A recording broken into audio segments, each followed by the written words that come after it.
Mwaramutse. Ino ndwi turabire hamwe insiguro ya prévision financière.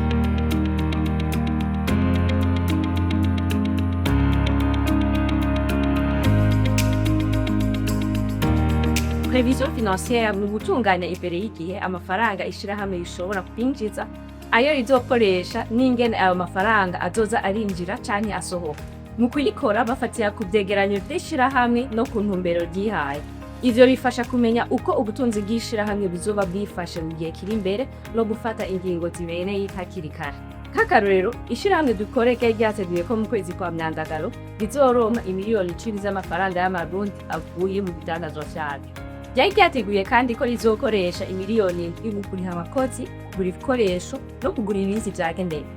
Ivyo vyatumye rimenya hakiri kare ko rizosigarana inyungu y'imiliyoni 3.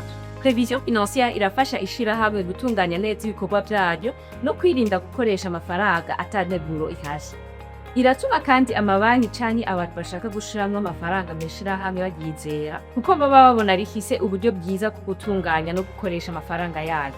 Ubukurikira tuzorabira hamwe icarico capacité d'autofinancement. Murakoze naho ubutaha.